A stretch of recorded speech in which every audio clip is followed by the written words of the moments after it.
message is. But there's quite a few people who die from just going to the hospital. What the purpose of this one is, everything that we do has a level of risk.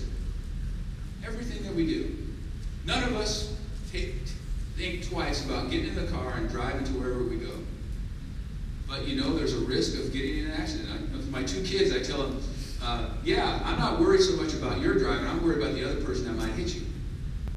Because in an accident, you could be driving, you can go through a green light and boom, somebody runs a red. You were doing everything right. So there's a level of risk. We understand that in the science arena. There is no such thing as no risk. If you ask any analyst, there is some level of risk. So if this is the argument you use, nuclear is a good one. I mean, it shows up almost killing no one.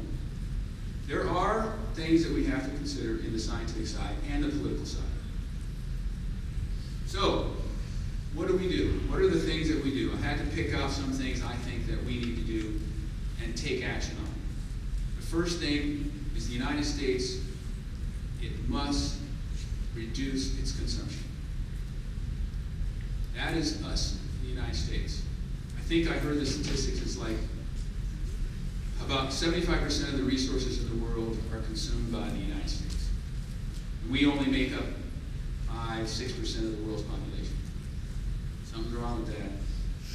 We have to rethink. I know I'd probably get a lot of people saying, well, we like the way our quality of life is. I think we can keep our quality of life, we just have to readjust a little. All right, population growth, another sensitive topic.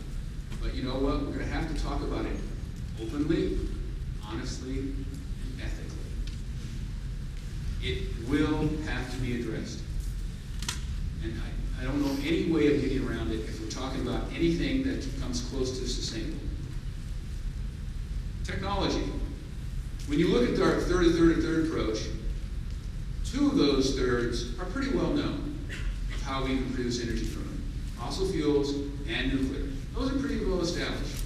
The greatest amount of need is in renewables, in other forms of energy. Well, who should take the lead on that?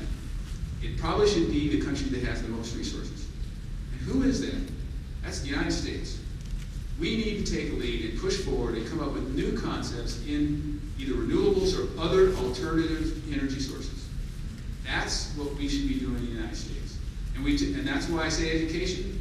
If many of you want to go into something in the science and engineering to help try to figure out some of those new ways in which we're going to find energy. As far as education, educating everyone. It can no longer be for the elite. It needs to be figured out for every person to get access and to get educated. It does us all of us on the earth will be better off for it, that everyone is educated. And lastly, I say we do it now. Third, let's do it now. Let's target it, make it our target. Doesn't say that is the ultimate, because we may rebalance as we move through and approach that particular way of using energy. Because some people might argue that that's not the best way. Well, that's all right, but it is a way that we think will work. And lastly, as I started off, I believe that it's your responsibility. You can't put it on anybody else's shoulders. Each one of us must take our own actions, do what we think we can do individually, and each institution, each country must start addressing it. And I think our new administration, is heading in this kind of direction. I think we're going to start seeing that as time goes on. And this one is kind of, because it sets up exactly what it is. There's the developed countries and the undeveloped countries. And we can't pit ourselves against each other. And we must bring everyone along. That's the message I continually try to promote. So with that, I thank you. Hopefully I gave you something to think about.